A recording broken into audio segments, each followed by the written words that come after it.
Dear Heavenly Father, Lord, creator of all things, we come to you this afternoon, Lord. We just pray your blessings be upon us as the Cherokee people, Lord. We just pray that you will watch over us, guide us, direct us in our decision making, Lord. Just be with these souls here today, Lord. Ask a special blessing on them in Jesus' name. Amen. We do. Roll call, please. Jack Baker. Here. Kara Kellen Watt. Honey. Bill England. Bill John Baker. Here. Harley Buzzer. Here. Julia Coates. Here. Bradley Cox. Joe Crittenden. Jody Fishinghawk. Here. Meredith Fraley. Here. Janelle Fulbright. Don Garvin. Chuck Hopkins Jr. Hannah Glory Jordan. Present. Curtis Snell. Here. Chris Stokes. Here. David Thornton. We do have a quorum. Thank you. Next, we have the minutes that were in your packet. I'd entertain a motion for the approval So moved. Second. for both the June 26th and July 15th. Yes. Any discussion? All in favor say aye. Aye. Motion carried. Next, we'll have our reports. And first is Treasurer's Report, Ms. Catcher. Good afternoon. Good afternoon. You have my written report, and I'll be happy to answer any questions on that. I want to let you know that the FY 2009 comprehensive proposed budget is going to be delivered this afternoon, so you might want to stop by Gail's office and pick that up on your way out. And we look forward to the budget hearings in August. Thank you. Are there any questions of Ms. Catcher? Okay, we look forward to seeing you in about 3 weeks or so. Thank you. Okay, Cherokee Nation Enterprises, Guy Wolcott, please.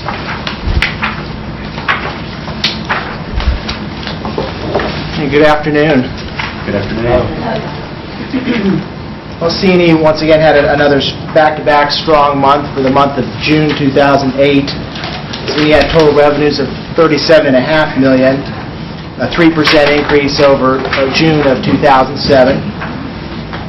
Net income was $10.3 million, about $800,000 less than June of 2007. However, in June of 2007, there was a one-time credit adjustment to the vendor commission expense of $1.8 million.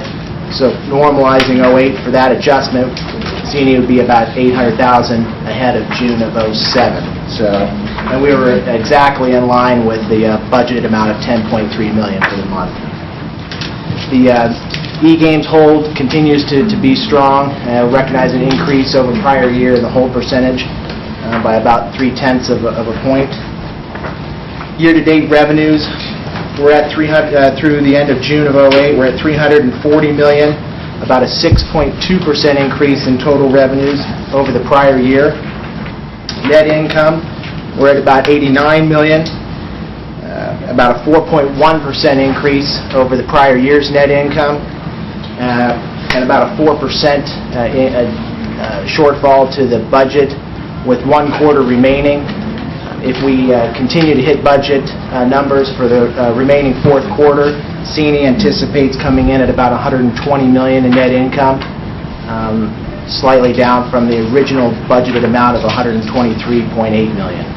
So, C&E is aggressively working to close that shortfall, cost containments this last quarter, so we anticipate trying to make up some of that shortfall on the way out. Construction standpoint, yesterday, for those who might have attended the topping out ceremony at the Catoosa facility, it was a success. It was widely televised in the local media, and just a good event to kind of signify that we've completed the apex of the structure.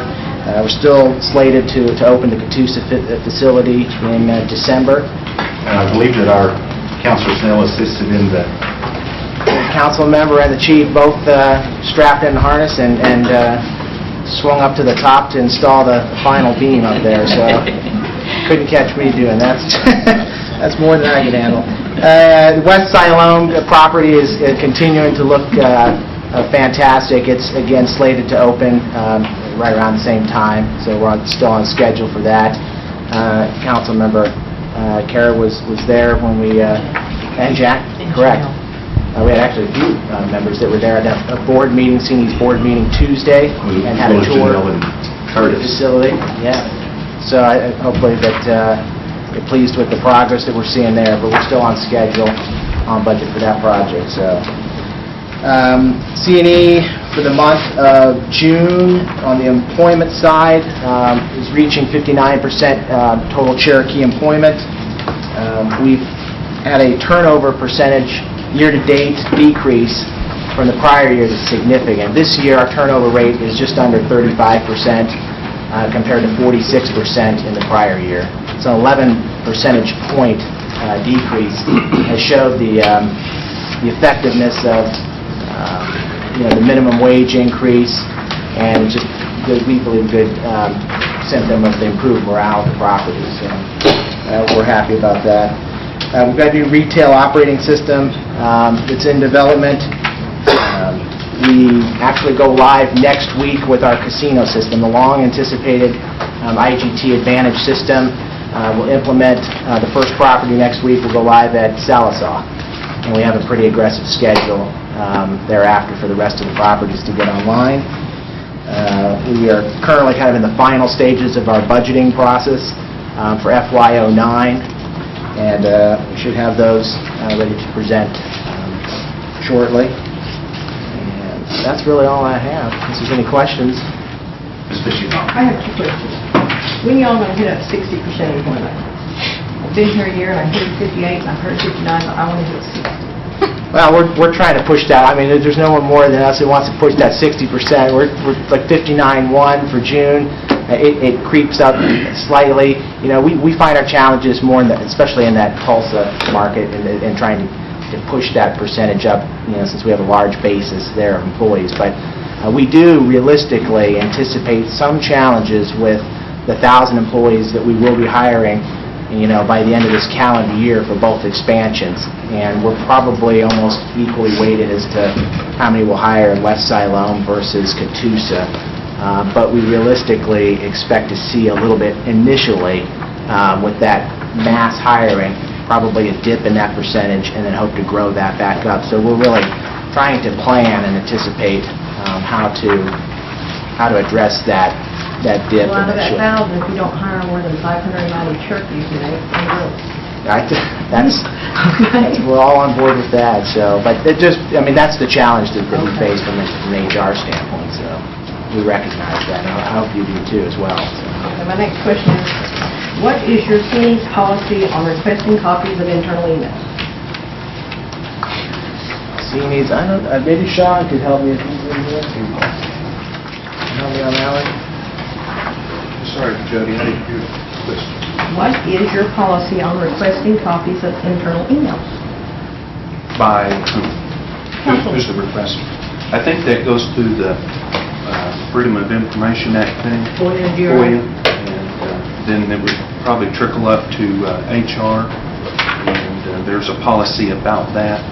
Okay. And just Okay, I'll talk to you afterwards. go through the process. Thank you, sir. You're welcome, Sean. Councilor Buzzer. Yes, Guy, I'm not sure how to answer this question, but I've had some people call me that have had some background in education, accounting, and some other background work, and they applied for jobs at CNE. Their answer, the reason they didn't get an interview was because they didn't have casino experience. My question is what particular jobs in that casino requires casino experience? Is there certain job that does and certain job that doesn't? And if there are, what are those positions that require that you have casino experience? No, it's a good question. The county finance department, is broad and has several areas, including payroll, accounts payable, general ledger, revenue audit. Kind of goes on and on, but those are the key areas there: fixed assets, accounts payable, accounts receivable. Generally, for what I would call kind of the general positions, GL or AP, accounts payable or accounts receivable, there wouldn't be a strong or stiff requirement to have specific gaming experience, because generally, if you have the accounting, education, and/or equivalent experience, we can usually employ someone successfully in those positions. If the need is for specifically in casino audit or revenue audit, it really would require some experience in either a hospitality accounting, hotel accounting, or restaurant accounting audit or casino audit if it's on the gaming side. But again, out of the entire finance department, the gaming audit and revenue audit, non-gaming revenue audit probably is less than half, maybe even a third of the total finance department. So logically, there's a lot of positions that wouldn't necessarily require. It just depends on what the current need is, what the opening is. Well, that was kind of how I felt about the thing, but I've heard from 2 or 3 different people that the reason they didn't get an interview was because no casino experience. And the people that talked to me had some really good background as far as working. The other thing is, I know we've hired a lot of people from Walmart, Wheeltail, and companies like that, which that's not casino experience. And now I'm wondering if some of our people that interview or hire people are using that as an excuse not to hire a qualified person. I wouldn't think that, but it seems I get those questions all the time. Harley, I wouldn't see that. I mean, we actually, finding good accountants is difficult in this day and age. It's difficult and it's expensive comparative to prior years in looking for a good accounting experience. So I'd be hard-pressed to believe we turn away somebody without that experience. Again, unless the specific opening we have is for casino accounting auditor. But again, that represents a small fraction of what we have in the finance department. So I can certainly look into it. Don LaBasse is our VP of Finance, and I think you've had a chance to meet him before. He's pretty sensitive to that. So. Okay, thank you. But I will be happy to look into it internally and see if we've had any of those issues. I'll send you an email. Please do. Okay, thank you. Very good. Counselor Jordan. When you have an applicant apply for a job and the job is filled, do we send letters back to the applicants for that job so that they know that there's no more wishful thinking, somebody else got the job, move on to the next position? Are you going to No. No, I asked the No. question of you. Oh, okay.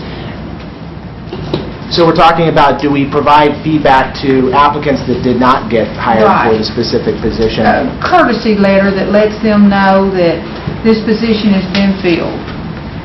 And I'm not the head of HR, but I have a fairly good understanding, and maybe the council member may be able to assist me, but I would say historically we've probably had some challenges or been a little bit spotty, but we have recently, within the last 60 days, implemented a new system. I mean, we've spent a great deal of time and money on a system that addresses such things just as that. So I would say on a going forward basis, within the last 60 days, we do have a process that completes that loop to applicants, especially and specifically Cherokee applicants that may not have been hired at that time for a position.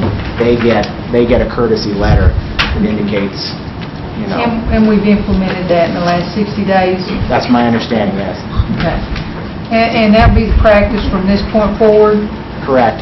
So if we get a constituent that calls us and says, I applied for this job, but I've never heard anything back, we should be able to tell them, well, as soon as that job's filled, whether with you or someone else, you're going to get a letter. Absolutely. Okay. Absolutely.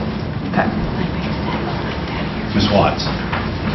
And they've shared a lot of the concerns or the questions that have been asked. There was first there was a full report that was provided that you should have in your packet about detailing on the ramp up for the casino expansions and how they're going to target Cherokee hiring. There's a detailed report. There's additional details that were discussed, and I think you could request at the actual board meeting earlier this week.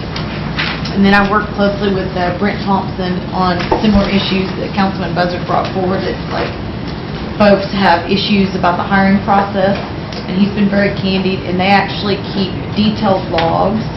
Now, if there's a phone contact, a letter mailed, and those kind of things, and any kind of email, they keep those on each candidate, and they're all supposed to get a reply back, the acknowledgement, good or bad, that whether they got that job or not. And the other thing is I think that opens up, and I've shared with them that I think that opens them up to the tarot laws, that if they have to have details in order to research each incident, but if they are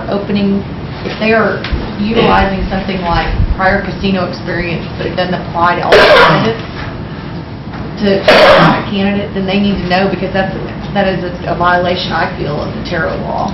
And that's how that tarot law is currently written. That's an artificial barrier to a Cherokee's employment.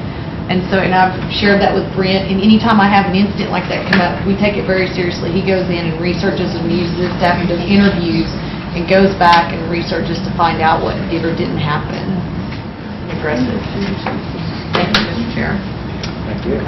Are there any other questions? Thanks, Mr. Wolcott. Next is Cherokee Nation Industries.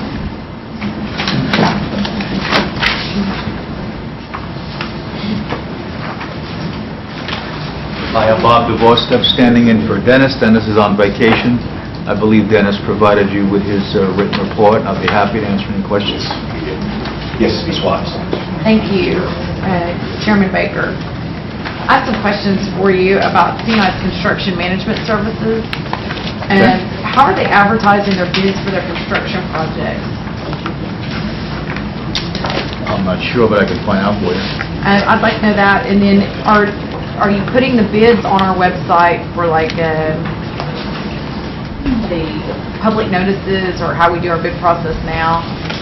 I believe we are, but I can Do we give preference to tarot vendors even if they're on the Bixby outside of Accreditation? I can find out. Okay. And are you actively working with tarot to, even if you don't give preference, are you still actively working with tarot in order to bring in tarot business? Yes, I believe so, yes. Okay. Thank you. Sure. But you'll get back with me in writing on Yes. that? Okay. Thanks. Yes, Ms. Jordan. Do we currently on tarot, and this may be a question beyond your scope, but it's something I would like for your organization to think about. We know tarot is applied when we hire our initial vendor. How do you make sure that your vendors hiring tarot or Indian vendors as sub-vendors? I'd have to find out for you. Or subs to subs. I mean, I want to follow the dollar all the way down to its final pocket Okay. to see if the Cherokee dollar has went down to the final pocket also being a Cherokee, or at least an Indian. Okay. I can find that out for you. If you would, I would appreciate it. Okay. Are there any other questions? Just to let you know, we finalized our 2009 budget this week, and the good news is we have a profit in our budget of $1,184,000, and hopefully that's a number we'll be able to attain in 2009. Thank you, and I'll get back to you with those answers. Thank you very much. Thank you. Next, Cherokee Nation Businesses, Mr. Carson.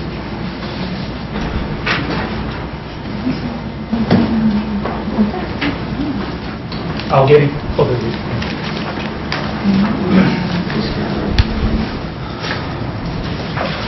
Good afternoon, Councilmen, Councilwomen. As usual, let me give a brief update about our financial performance that I'm sure Mr. DeVorstep and Mr. Walcott also talked about, but on a consolidated basis, people can know kind of where we stand. In my monthly Thornton report about our existing cash flow, we have right now in cash balances as of June 30, 2000 to date, the last month we reported, of about $97 million. Some of that is, of course, tied up in investments that are illiquid, that are seen as equivalent to cash nonetheless because of the market. So that's roughly where we stand. And, of course, in my semi-annual Baker report, I could say we still plan to borrow on our credit line sometime at the beginning of fiscal year and so we would expect in September or October of that. So I perhaps anticipated your question. You did. Along that line as well. On a net income basis, I'm sure the CNE and CNI reported both of those things, but I thought perhaps I would give you the consolidated numbers on those. For the month ended June 30, 2008, on a consolidated basis, the entities did $9.6 million, which was a little below budget on a consolidated basis, but still nonetheless a very successful month. And for the year-to-date on a consolidated basis across all of the entities, they have done $85.4 million, which is also a little bit below budget, but still a very healthy performance. That is a financial report for you. I think some of you may have questions about the landfill or other matters, which I'd be happy to answer. But I would be more than happy to entertain questions, Mr. Chairman, at this point. Ms. Fishing. Yeah, what's the request for the waiver of compliance issues down at the landfill? It has to do with the revegetation. One of the compliance items we have to do is to put new grass seed on one of the slopes. It is best done as part of the construction plan, because the construction, and simultaneously with the construction, and because the construction has been a bit delayed as we get board approval and such, we're just asking for a waiver of that so we can do it with the full construction, which should be starting imminently. And when did you say the full construction is going to start? They're mobilizing equipment in the next couple of weeks. The bid's been awarded, and so you're going to see in August the construction will be starting. How about the environmental? The environmental study is ongoing. That we were awarded the contract to Premier Services, which we talked about. Several of you were in the room when we opened up that contract, and so that work is already ongoing. Okay. I got another question. Because I asked these questions and you said they're not really GRAs, so I asked them. Some of your C&B board members evidently was in the room when Melanie Knight and Callie and several of them discussed this Tulk report. Let's see, what does it say? Adolph was in there, Lynn, Callie, Melanie, Sharon Swifson, the chief, when they discussed this Tulk report. Can you answer me the question why they chose to ignore it? Or why they chose, it said in here, the net present value of this landfill to turn it over to a third party, not to take less than around $20 million. But we turned it over for them for $300,000 up front. I can't answer that for you. Perhaps. On that. I know you can answer these because you said you was there after that. So Yeah, perhaps it predated me on all of these matters, so. All I can tell you is when I reviewed the Tulk report, I had some real issues with how they came up with their numbers. For example, they did just a factor on expenditures, like an inflation factor across the board, yet their revenue projections were triple. So basically, when I was in that meeting with Lynn and Adolph and the chief, I questioned their assumptions. What is Adolph's background? Adolph is the former, a very top official at Citgo, ran their operations refining department, and was at the time, I would imagine, CEO of Cherokee Nation Businesses. He's now a board member of both C&B and C&E. And he concurred with you? As I recall, when we left that meeting, Adolph and Lynn were going to go back and take another look at those projections. And as far as I know, the consultant never put out another report. Okay, well, I'm looking at it, and I know they've done estimates on the tipping fees that was half the prevailing rate in the Tulk report. And I know you're saying they tripled it, but I've read this thing front to back. Yeah, what they tripled was the volumes. At the time, I believe we were doing around 400 tons a day. This is really stretching my memory, which I think it was 2004. I think the landfill was doing about 400 tons a day, and some of the assumptions had it up to 1,200 or better. What is the break-even point out there? I honestly don't know today. I think, Brad, you told me one time. The break-even with the new investment we're making is about 500 tons a day. How about the old one? I don't know under the old one. I don't know what I haven't done the math on that. But the investment we're putting in, we need about 500 tons a day to break even.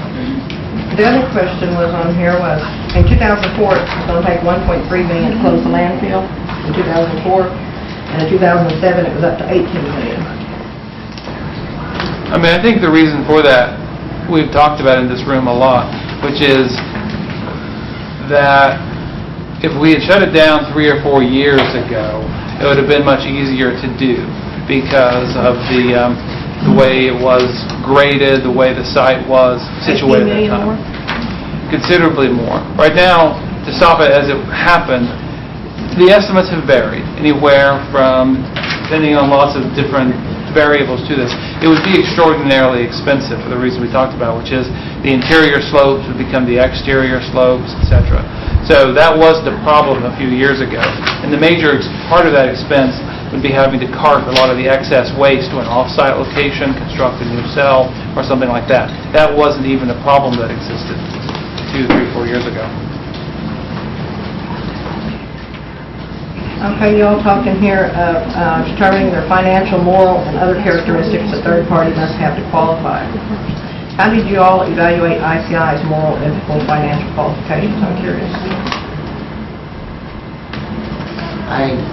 I wasn't involved in the evaluation of ICI's moral or ethical qualities, so I can't answer that. You know who was? No. All I remember is after that initial meeting to review the talk report, I believe a request for proposals was put out. And they was the only ones that bid on it, and you all accepted it. Correct?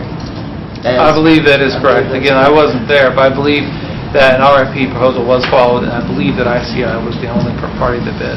Although I don't have first-hand information. I'm sorry? Nobody brought ICI to the table. They come in on a bid. Y'all had never talked to ICI before this bid. I personally had not, so I don't know. Well, when I listened to the tapes, I thought they said Sharon or Doug or somebody brought ICI to the table. Maybe I didn't hear them tapes, but I'll go back. I don't know, one way or the other. I wouldn't want to say yes or no to that, Councilwoman. Okay. I think for those of us who are at C&B today, the relationship with the ICI is, lost to the fog of memory at this point. I mean, there's no one really, in the leadership of C&B who is present, who knows all the facts about this. And indeed, I think much of the decisions were reached, by people outside of C&B. Okay. But Adolph and the other person is still there, right? Lynn now runs a separate company that we own, Cherokee Services Group, that reports up to me, and Adolph is still on the board, yes. Thank you. Mr. Hoskin. Thank you, Mr. Chairman. This is for Callie. With respect to the concerns you had about the assumptions in the talk report, did the authors of the talk report respond to those concerns? Not to my knowledge. As I said, when we left that meeting, Adolph and Lynn were going to go back and discuss it with the consultant, but I never saw a revised report or a change in the assumptions. So we don't know anything that was done orally or in writing to respond to your concerns? No. Did you feel confident they went back to the talk authors? I do not know. And I was part-time during this time frame too. I worked for the Nation one day a week and was doing my own consulting with a different company. So part of my recollection is probably lacking because I wasn't involved in the day-to-day on this. Is it possible they didn't actually go back to the talk and even, because those sound like pretty serious concerns that probably warranted, getting some written assurances about, because I agree with you, those are some concerns, but is it possible that those concerns were never actually explored with the authors of the talk report? I would not want to speculate, without visiting with Lynn or Adolph or Sharon or Doug Banks and the people who were more intimately involved in the transaction. I just can't speculate what was done and what wasn't. Okay, thank you. Yeah, one last question. On page 14 of this report, it'd be the first, second, last sentence of the third paragraph. There's always been debate about this $3 million they owed us, whether it was upfront money or whether it was money after this master plan. You said it was after the master plan was approved. But this report that you all commissioned and paid for takes this in consideration, and they say in here, ICI's offer of a small bonus payment of $300,000, that was just for the right to explore the suitability of the site. And if the site is found suitable, the Cherokee Nation will receive an additional $2.7 million. Now, I'm reading this, and this was based on which you all gave them. So I'm saying there's no debate that that $3 million was not something based on an approval plan. This kind of clears that up. No, I don't think so. No, that is a consultant's report, and what you have to look at in terms of 300 versus 3 million is the agreement that was entered into. That's the document that we have to look to. So we cannot take this plus the tapes I mentioned earlier that I listened to and put them together, and they both named $3 million up front. But somehow between the tapes that was presented to this council and this report you all read and the actual writing of the contract, it went from $3 million down to $300,000. I mean, we should be clear, I've not listened to the tapes. I haven't. And C&B was purely in an advisory role, as far as I know. Well, I can understand why you don't know. I mean, no, but it wasn't just me. There's no one at C&B. I don't believe that anyone at C&B was involved in writing the contracts. It was purely like, take a look at this, hire a consultant to take a look at it.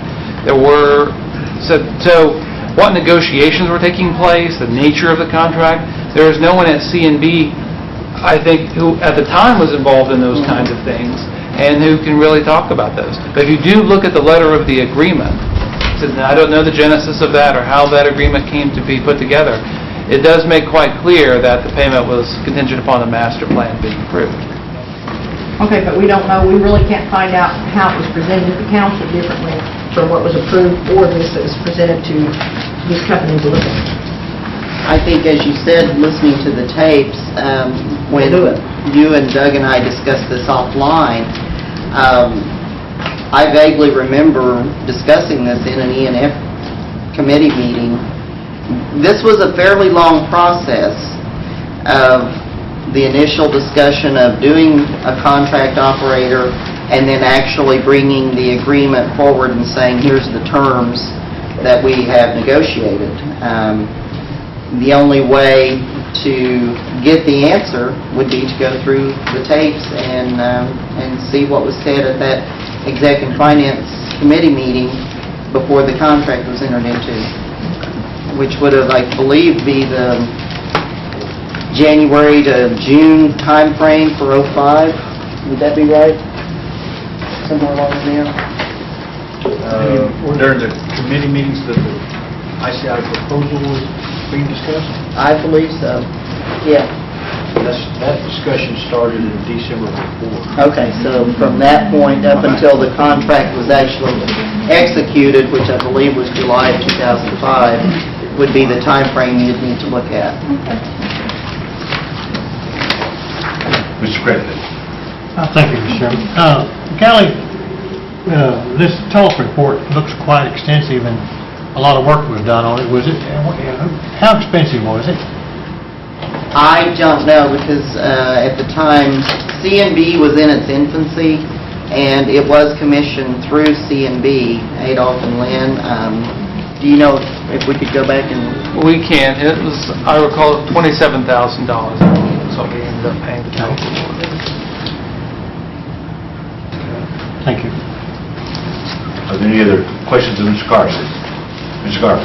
Mr. Carson, you know, each night on the news we hear about these financial institutions going south, going under. I was thinking about IndyMac in California and Wachovia in St. Louis and others. Right. I'm sure we don't have any money invested in those too, but it looks pretty scary out there.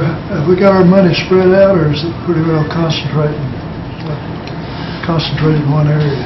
I mean, the bulk of our money is in the Bank of America, and so it's not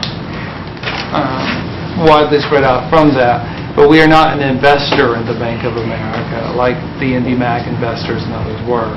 And so there's no reason to think that Bank of America is near failure, and so I think our money is secure and that we're not going to have to worry about losing money because of investments in some other financial institutions.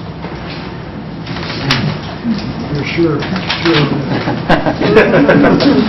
Okay. I feel confident. I feel confident about that, Mr. Garvin. But I'd be happy to, and I'm sure Mr. Walkoff from CNE too, for whom the bulk of those funds are generated. We'd be happy to walk you through, and the other council members, about the safeguards about those kinds of things. Because of the nature of the loan agreement and such, it essentially requires our funds to be with the Bank of America, which is what we've always historically done.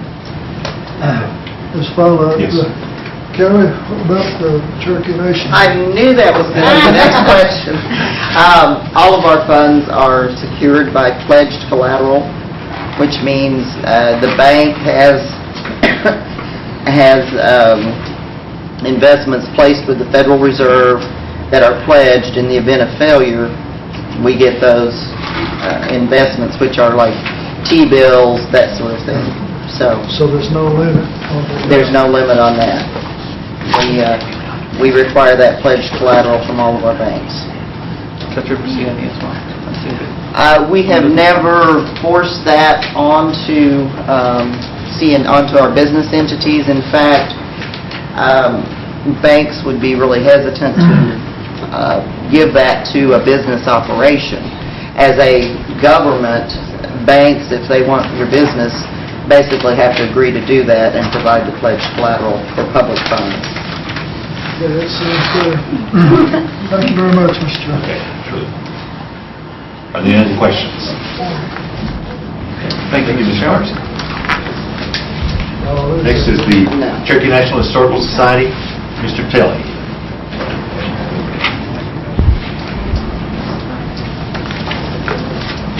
Good afternoon, and it's good to see y'all again after a few months there.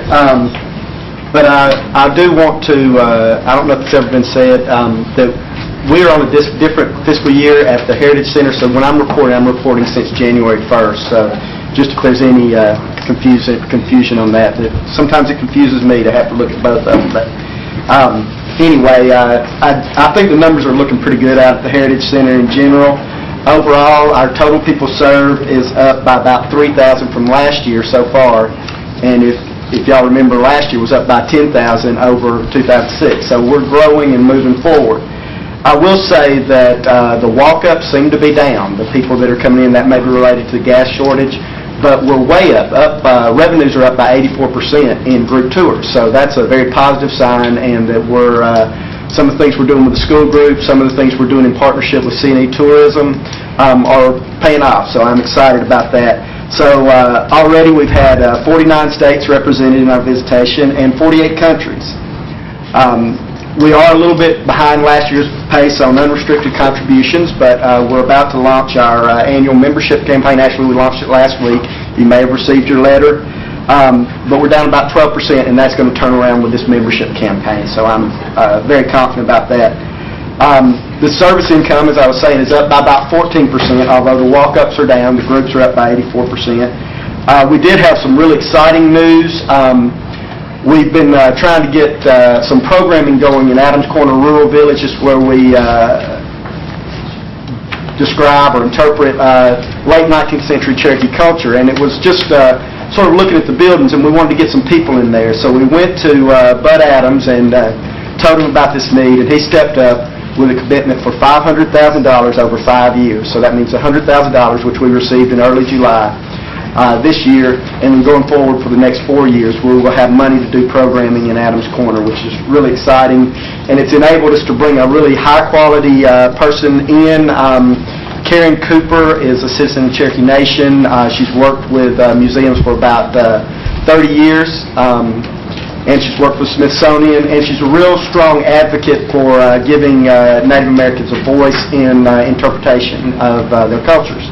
So we're really happy to have her. She'll be working with some of the elders of Cherokee Nation and other people that are knowledgeable in Cherokee culture to bring them out there to talk about Cherokee culture so that we hear things in their words and their thoughts and their stories. So we're really excited about this. This is the pilot part. We're trying to get everything implemented. Hopefully we can have some pretty exciting things ready to go by September, and then really go strong by spring of next year. So we continue to work with CNE Tourism on some of the capital projects. If you haven't been up to the Heritage Center lately, we have completed the work on the retail store. It's really a more customer-friendly environment. I'm impressed with the work and the design that they did. We have some work slated for the atrium and the restrooms and the koi pond out front. And that's went out to bid. It may be actually open right now, so you may want to go to the jobs site and see what's there see what's listed. But we do hope that job will get going shortly after the holiday. We don't want to be in the middle of having the atrium torn down during the holiday. And this will involve removing the atrium, removing the ramp out of the atrium to open up the space in there. So the ancient village, as I reported before, the plan is complete, but we will probably, or it looks like we'll be requesting funding in next year's cycle, so after October 1st. We have started the master planning project with the Henley Group. This is a group that I was very impressed with. We had really 5 nationally known companies, museum consulting firms that stepped up and sent in proposals for this.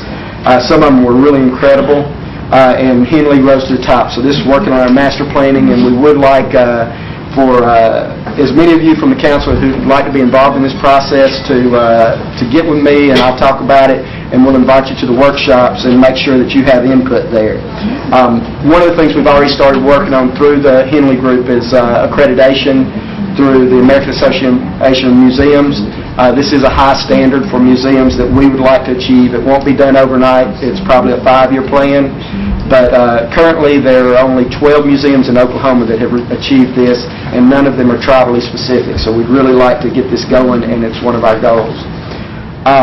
We do have some major repairs on the roof that we need. That will be paid for from the money from the Cherokee Nation, and hopefully that job will be finished before September 30th.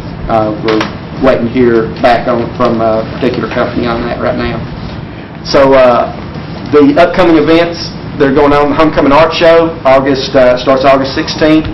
We have an opening reception for members on August 15th, and of course I'd like to invite all the council and their spouses to come to that at 6 o'clock from 6 to 8 on August 15th. That's a Friday. And then the award ceremony is August 16th at noon, so that's Saturday at noon.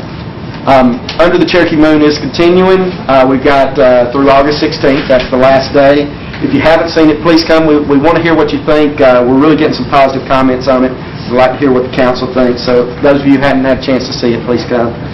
And the Phoenix exhibit is continuing. It's sort of a new approach to an exhibit, so I'm real happy with that. So with that, I'd just also say that we do have something special planned for the holiday this year. We are trying to bring in Cherokee performers and demonstrators. We have reached an agreement with a few of them. The Onyx Tool Warriors are coming from the Eastern Band. Gail Ross has agreed to do some storytelling. Robert Lewis, of course, will be there, and he's great. And Kingfisher family, Gertie family. So we have a few people that are going to be there. So there's going to be some entertainment on the grounds, and I do encourage y'all to get out there and spread the word about these. And with that, that's sort of my report. Can I answer any questions? Yes, Ms. Fulbright. I have a comment and a question. Yes, ma'am. Our Heritage Club from Sequoia County, about 30 of us, toured the ancient village. We have the most wonderful guide you ever saw. And then my question is this. I don't exactly understand the unique relationship between Cherokee Nation and you, and I was wondering how the Heritage Center goes about hiring people. Does our HR department send people over, they select the panel, and then... Well, I was kind of wondering about the Cherokee how Nation, this all works. It takes a lot of cooperation, but basically it does go through Cherokee Nation HR. That's what I wanted. So, you want to say the name of your guide? Well, it was a lady with long gray hair. I don't know I why. bet that was Gina. She's excellent. But they're all good, and we continue. She was wonderful, and it was a big group, and we really enjoyed it. She is excellent, and we're getting a lot of positive reports on our guides in the village. So, And we had several young people, 10, 12 years old, that were very interested, and we just had a fine time that day. Okay, thank you. Anything else? Any other questions or comments? Yes, Ms. Covington. I'm just curious, what state has not visited us? I thought the same 49 thing. out of 50. and we need to go find somebody from that state, but I haven't checked yet. I'm sure it's in the reports that I've given. I've been given, but I haven't looked that close. But be interesting to know. Anything else? Anything else? Okay. Thank you, Mr. Kelly. Next is Career Services. And you're not Diane. No, Diane is home recovering from knee surgery. hopefully she will be back next week. I hope she'll be back next week. My name is Stephanie Isaacs, and I'll be happy to try and answer any questions that you may have. The report was included in our packet. Yes, sir, I believe so. Yes, it was. Are there any questions or comments, Ms. Isaac? Yes. Can you tell me about the funds or any programs you have to continue the employment when school starts? I'm sorry, I heard there was one more a little bit time. up there. I'm sorry. Funds About to- the kids' summer youth employment program, what program you have to continue the kids working after school starts? Like 10 hours a week or something like that? We have some of those. I can't give you a clear-cut answer. I can send you an email response to that because I know there's variations between federal funds versus tribal funds. So are you needing to know what provisions are available to continue how much summer is in youth there, how many you employers? all employ during the school year, how we can get kids on the program? Okay. I can give that to you in a specific email.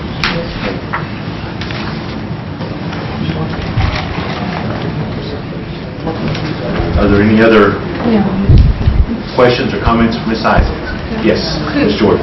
Ms. Isaacs, will you provide that information to all the council members? I certainly can. Yes, you can send it to Shelley, and she'll be happy to forward to all those. Okay, thank you. Any other questions or comments? Thank you. Ms. Isaacs. Next is Commerce. And you're not in tonight? And I'm not in tonight, no. I'm Shay Smith, and I'm sorry Anna wasn't able to be here this afternoon. You should all have a copy of the Commerce Report.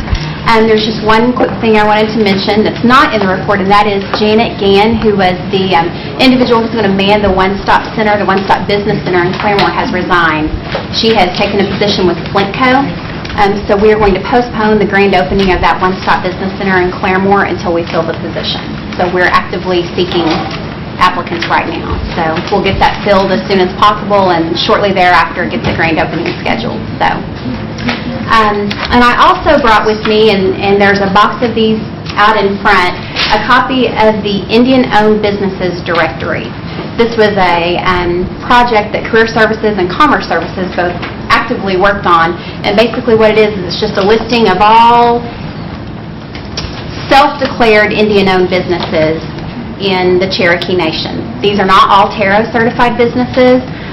What we are doing, though, is going through, and the ones who are not Tarot certified, we will be seeking them out, talking to them about why they're not Tarot certified, how they do become Tarot certified. So we have it in a print version, and we also have it on a CD. So I'll just pass this around so you can look at it, but if you would like, there are some out in front. Right, and we also have them in our mailboxes, too. Oh, okay. Okay, good. But if there are any questions about the report, I'd be happy to answer them. Yes, Mr. Busser. Shay, on the Title VI loans, it says you collect 11%. How many are delinquent? Do you know? Do you know the number? I don't know the number right offhand, I'm sorry, and I hate to even guess. Email it? Sure. Any other questions or comments? Thank you, Shay. All right, thank you. Next are consent items. First is the tarot certifications, and those were sent out in your packet with a notation of those which are approved and those which are... Move to approve as presented. Second. Any discussion? All in favor say aye. Aye. Any opposed? Okay. Next are roads. Mr. Evans. Mr. Chairman, there was an amendment to this month's report in addition... Excuse me a moment, Mr. Evans. Forgot. There was a question on the tarot subcommittee. Ms. Watts? Yes, thank you. I guess we did not officially create a subcommittee to deal with tarot, and I was hoping to call a subcommittee of ENF for tarot at 11 a.m. on Monday, August 11th, to continue our review. No, there was a work group that was set up, and so now then we're forming a subcommittee. We're forming a subcommittee. And Ms. Watts will chair that subcommittee. Yes. Mr. Baker, Bill John, that is, was to be on it. Are you asking for volunteers? Yes. I'd like to be on it. It may be the whole group. Is there anybody that doesn't want to be on it? Me. All right, there's 3. Okay, who does, please raise your hands if you want to be on. And keep them up for Shelley, please. Raise your hand, Rick. Hurry, put your hand, Jack. Okay.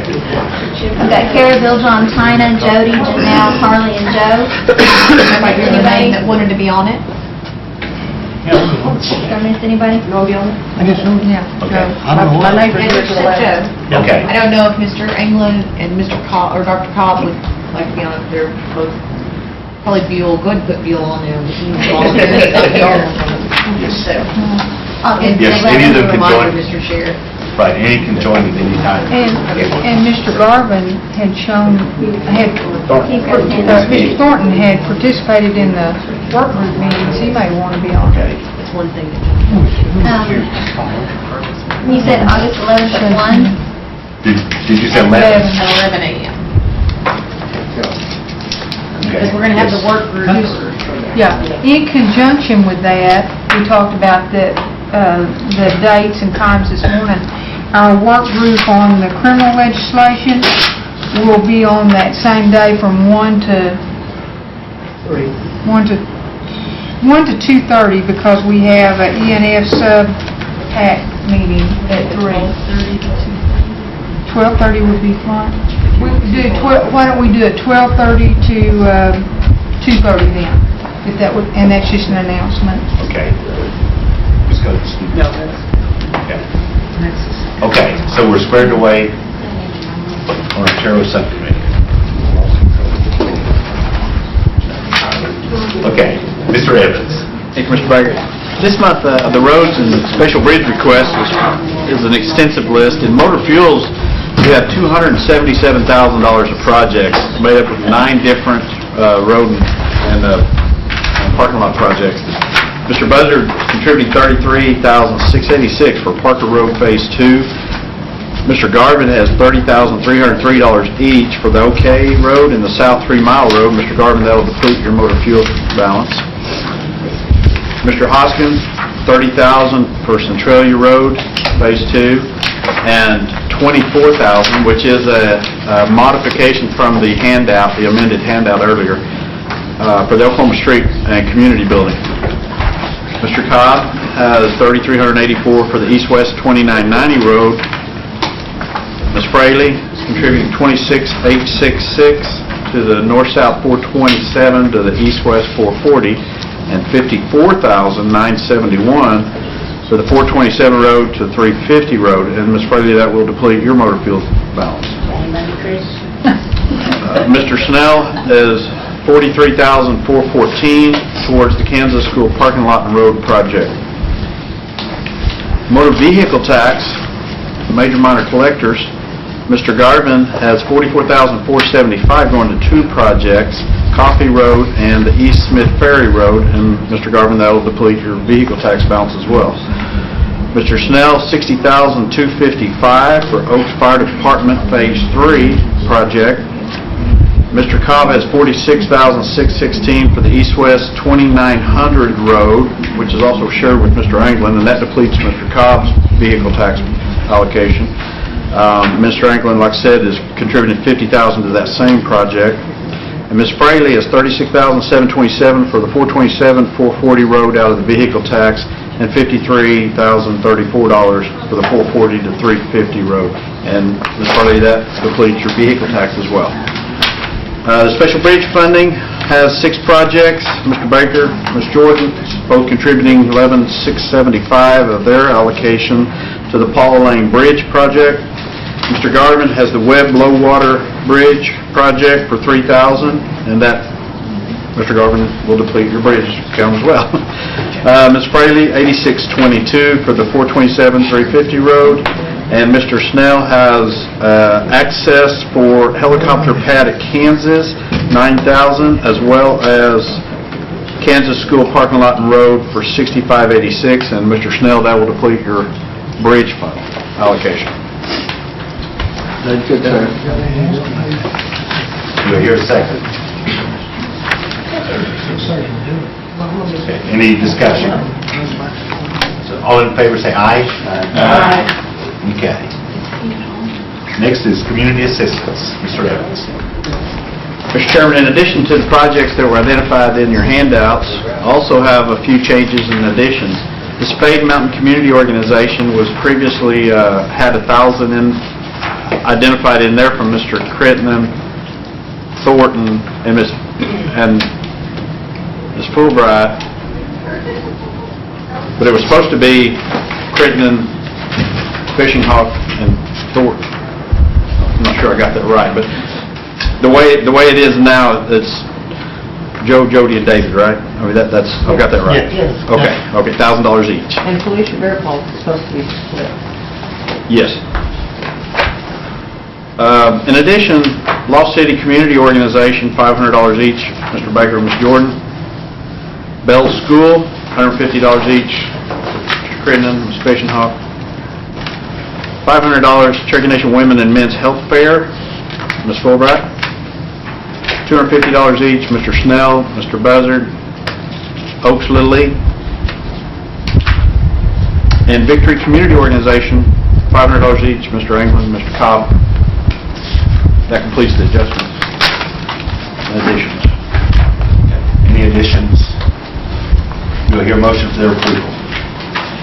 Or, excuse me, Ms. Fishing Hawk. You got Bill in there, right? Who? You got Bill in there? Bell, yes. Because the schools called the other day, and they still hadn't got their money for their birth certificates. They only done, I think Gail was contacting them because I think she was trying to get a W-9 out of it. But that's the one I'm thinking of. There was, to help with the birth certificate, yeah, there was a return of document that she was waiting on to process that check real quick. Ms. Fulbright. Did you make the correction on the food pantry? Yes, that, just the clarify the name of the recipient, yes. But the dollar amount didn't change and the purpose didn't change, right? I thought originally it was only $250, it's supposed to be $750.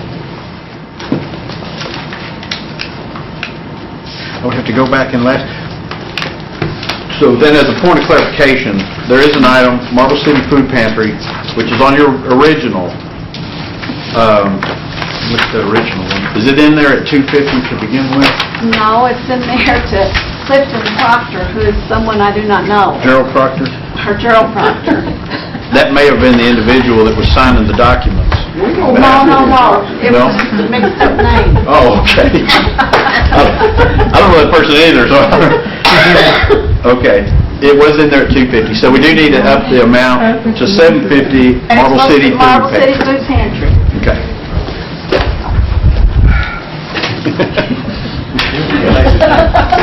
Okay, any other additions or changes?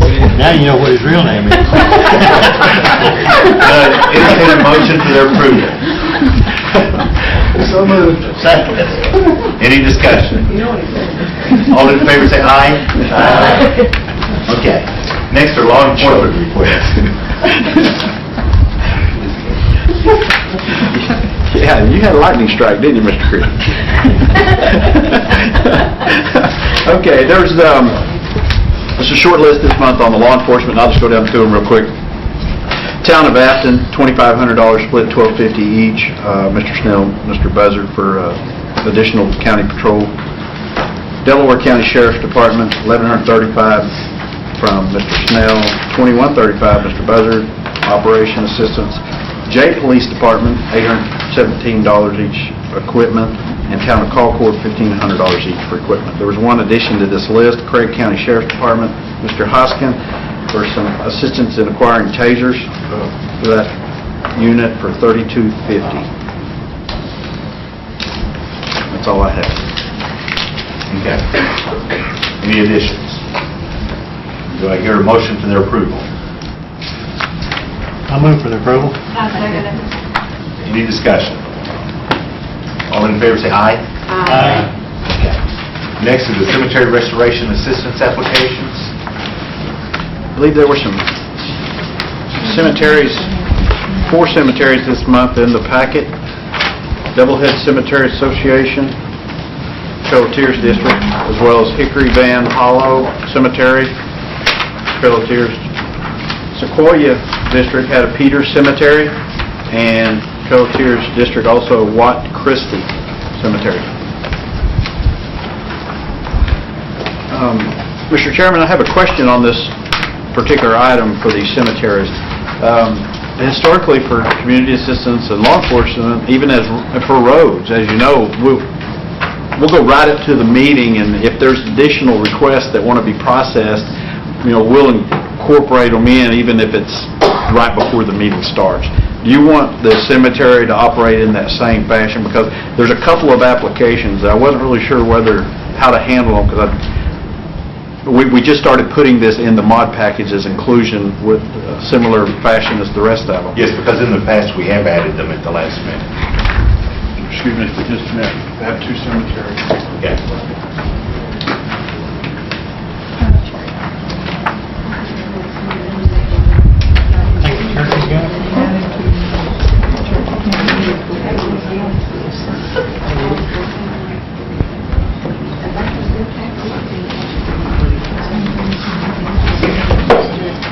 Okay. There's 2 additional cemeteries. Hollyfield Cemetery? Mollyfield, okay. And Northview Cemetery in Sequoia County. Mollyfields is Cherokee. Yes, sir. Okay. Move for the approval. Excuse me. Do I hear a second? Second. Okay, discussion. Mrs. Jordan? Again, that is Cherokee County, so I guess we're begging for some more Well, no, money. we already separated Okay, so it we're out. okay on... Yeah, we no longer separate it by district, it's all combined. Okay, all right. Just want to let you know. Okay. Same with, Yes. same with us. Yes, Mr. Sutton. Chairman Baker, there's some incomplete applications on the list. One of those outstanding applications required.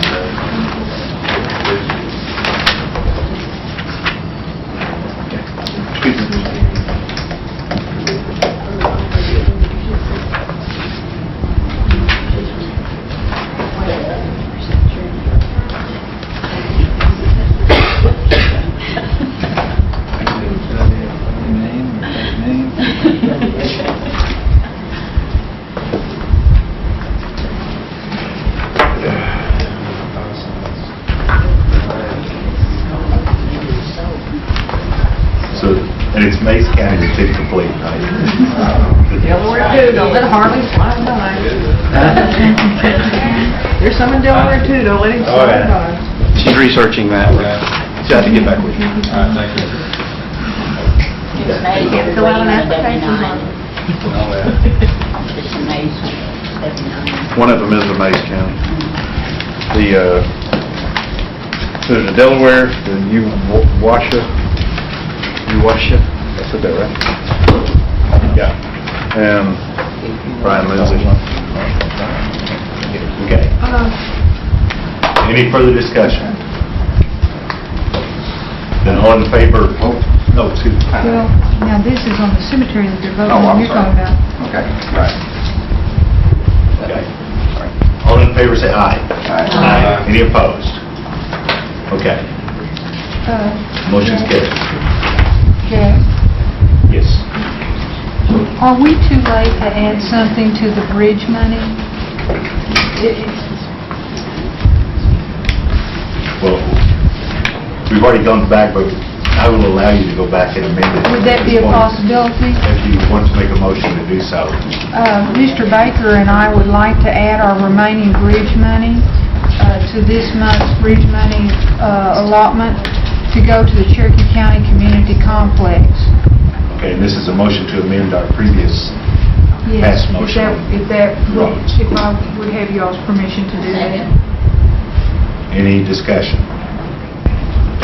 Yes, Ms. Watts? Just clarify, what are we doing again?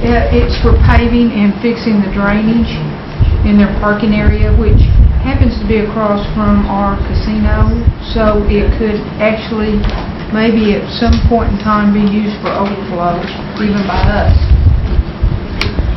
We're amending, what we're doing is amending the previously passed motion on roads to add this additional one. It's coming out of their bridge fund. Yes. Okay, I just wanted to make sure, because I didn't understand. Okay, thank you very much for the clarification. Any other discussion? Yes, Mr. Evans.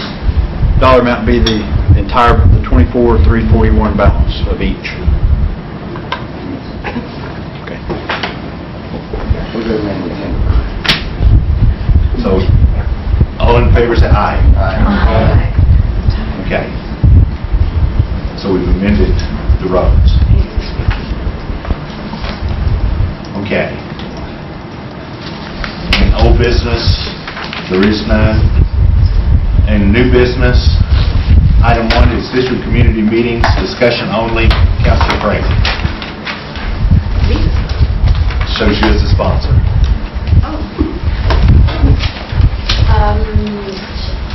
Administration requested that we send them guidelines for district community meetings and phone conversation the other day with Fishing Hawk and I. And so those, I noticed there's an amendment to this one that was presented. It's item 5. Community meetings shall be organized and promoted in partnership with the executive branch, and the judicial branch will be invited. That's a new item, I think, that's been added. Todd came up with the original list, and then it was amended by administration. Okay. So this is for discussion, only the guidelines, and no action. Is that correct? Yes, I did not sponsor it. Yes, Mr. Henry. Yes, I mean, the agenda says for discussion only. There has been a sheet of paper passed out with an additional number 5. No, I saw it when I came in. That appeared. I'm assuming that was prepared by someone in administration. However, I mean, what I would say about this item, since it's only for discussion, is that this is an initiative that was brought forward by the legislative branch. It's your initiative, and I felt comfortable with the provision, with the items that was first passed by this branch. By all means, I just think as courtesy that members of the judiciary and the executive branch should be invited to any meetings that you all would hold, but I don't believe that it should be mandated. What I would suggest is that if there are to be any revisions, you put this back on the agenda for next month, and someone, if there's additional language, let's bring it forward. You obviously are free to discuss it at length today, but you'd have to amend the agenda if you're going to take any action. Mr. Austin. Thank you. I first have a question, then a comment about the addition. The first 4 items were ones we've seen before, is that correct? My sense on item 5 is that we normally will, as a courtesy, extend an invitation to the executive branch. I certainly don't want to be bound by it or be policed as to whether I did it to the executive branch satisfaction. So I hope when we adopt the final guidelines, we strike 5 and leave it off the list. Leave it to our good judgment. Thank you, Mr. Chairman. Okay. Mr. Baker. Yes, I mean, I know this is for discussion only, but while we're discussing it and thinking about it over the next month, item 3 causes me a little bit of problem in that community meetings must be held within the district in which the council is seated. Well, we're getting ready to cut up districts, folks, and people are accustomed to going to the Telequal Community Building, which will be a block outside my district. Well, and there's really not an adequate building. All the adequate buildings are in Kinda's district now. I mean, she'll have the community building at the rodeo grounds, but then I'll have 10 Kittle Lake and that area, and for the folks down south, she wouldn't really have any place to have a meeting without coming over across Indian Road. And but I'm just saying that we have places where our people like together, and if it's a block or 2 blocks or within throwing distance. I just really don't think we need to be mandating that it's within our district, especially when you're cutting a city in two. So, I mean, I would really like to maybe add to that, or within a short distance, outside of their district, or whatever. Because, I mean, there's just no point in giving up all the air conditioning to maintain this. I mean, I could have it in City Park, and I could have it, but I really, even that building's not adequate. And let's say that two council people, that their district's been divided, and they decide to have a joint effort at a central location.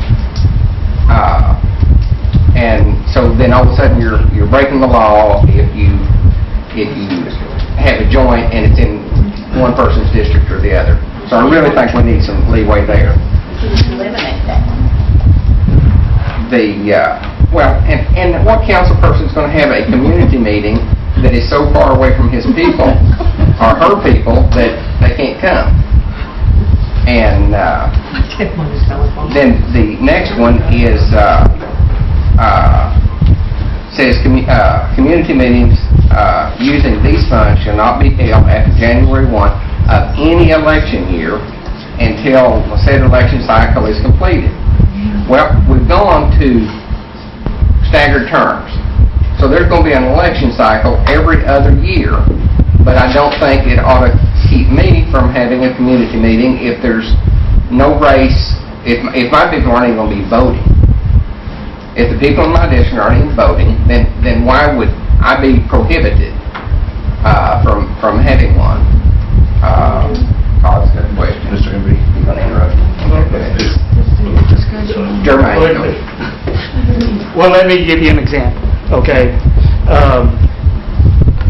And let's say we delete number 3, saying you can have your community meeting, you don't have to stay within your district. And then we say, well, you can have them only during your election cycle. Let's say that next election term you want to help someone be elected in Sequoia County.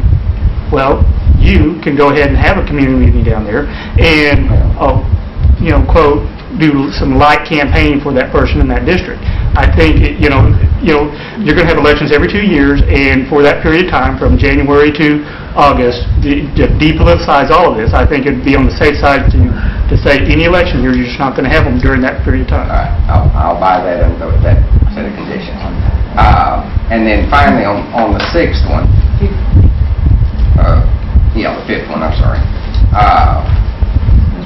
I think it ought to read something more like, community meetings shall be organized and promoted by the council member or members of the district. The host council member or members shall arrange the meetings as they see the needs of their district. The executive and judicial branch will be invited. And, if I'm not mistaken, most of the judicial branch, a couple of them, were sent invitations to come. I did not send one to the courts, but they were certainly invited, and we put it in the newspaper, and everybody was invited, to ours. And but at the same time, I think we have to decide if there's going to be, whether there just shouldn't be campaign speeches, or most of these meetings are for informational purposes. And I was going to also add a deal, number 6, that the program and departments of the Cherokee Nation will be invited to share information with the Cherokee citizens, as well as take applications for services. These meetings are to do exactly what we do, to stay in touch with the people of your district, and what's hot today might not be hot tomorrow, and I just don't think that, most of the time they just want to eat and greet and have a good time, and they usually can't hear much of what's going on anyway. But But I just don't think we ought to have to invite the people and let anybody hold forth to kind of mess up the flow of the gathering. Ms. Watts? Thank you, Mr. Chair. I'm going to put out to move to amend the agenda for action to amend and approve this for signature by each council member. Because there's action kind of being insinuated to amend it. Potentially just pass it. So I'd like to make a motion to amend for action. Okay. The motion's been made to amend this agenda item to make it for one of action. Do I have a second? Second. Any discussion? I'll be opposing that just because this is the first time I've seen, particularly bullet point number 5. We had some good discussion here. I don't see any reason why we can't, chew on it for another period and come back. So I won't support that.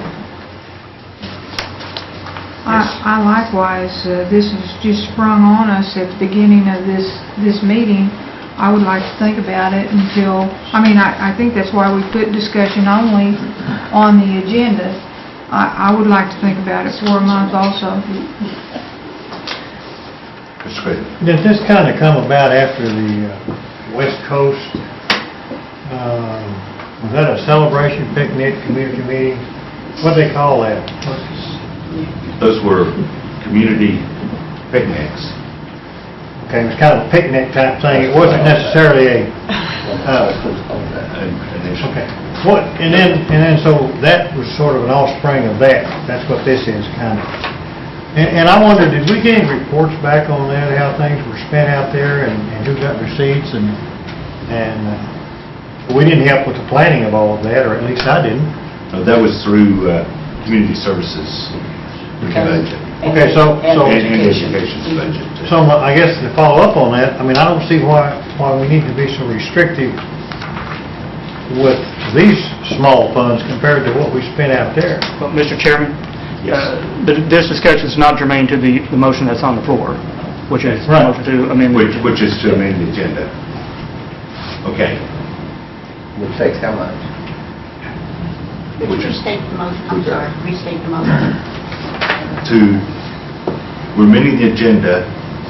The motion is to amend the agenda to make this an action item, which does take, I believe, 2/3 vote to amend the agenda. Is that correct? 2/3, yes. Okay. So all in favor of amending the agenda to make this an action item, signify by saying aye. Aye. Those opposed? Aye. Say the motion failed.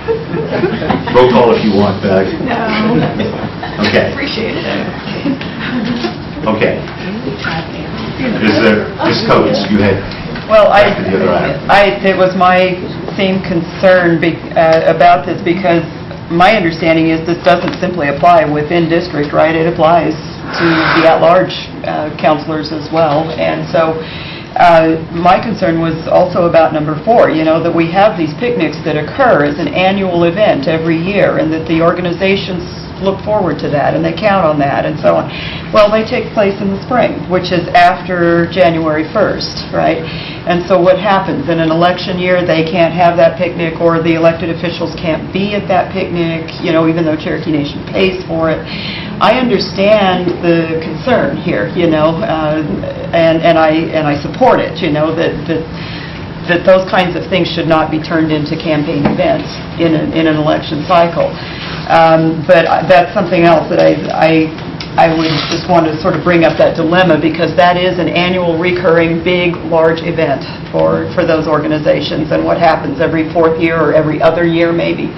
It can't happen, and I think that one needs to be fleshed out a little bit more as well in terms of what happens there. Okay. Mr. Garvin.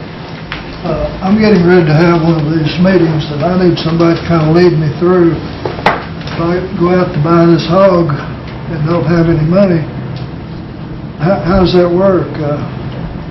You go out in the tall grass. And it's best if you get to the left hind leg. I suggest you discuss it with Ms. Jordan and Mr. Baker. As to how they did Go to the this. auction, try to buy this hog, I gotta have some money. Can I Mr. Baker. Doug can speak to it better than I can.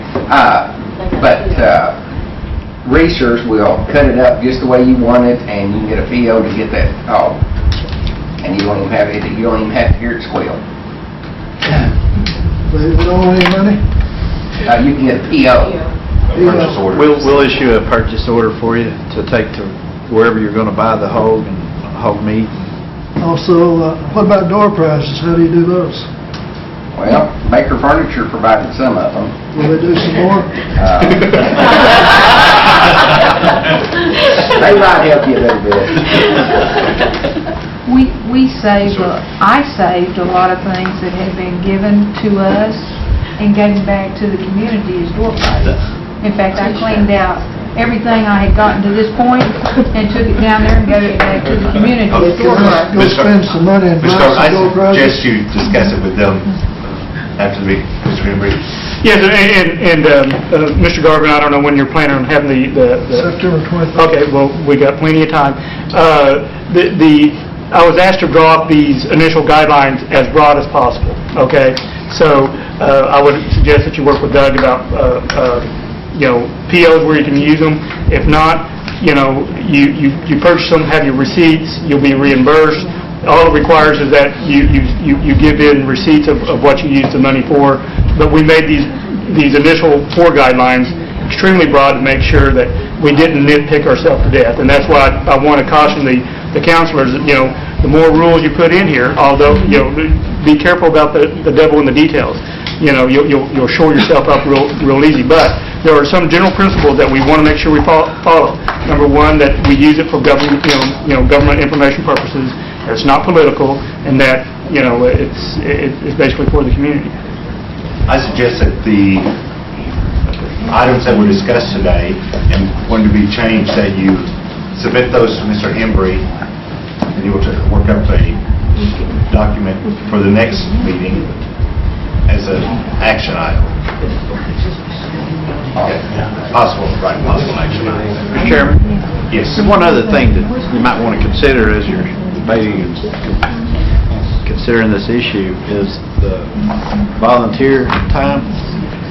When employees may want to help. I've had a couple instances where the questions came up, where would I charge my time to if I was going to volunteer and cook or volunteer to do something else? Well, if you're volunteering, then I guess you wouldn't be able to charge your time anyway. There is no time to And charge. I just want to make sure that everyone is aware that I think, if I'm not mistaken, the employees that cooked for District 1's community meeting took annual leave. I'm not mistaken on that. No, that's absolutely correct. And the reason that they did is because there is no provision for cookers or helpers for these community meetings with employees. And I would caution against providing any type of comp time type deal. They're going to help you. They help you on their own time. That would be my suggestion. Okay. I agree. Yes. And Don, if you're going to do a haul, those folks that cooked for us, they're the best. You want to discuss that after, Mr. Gardner?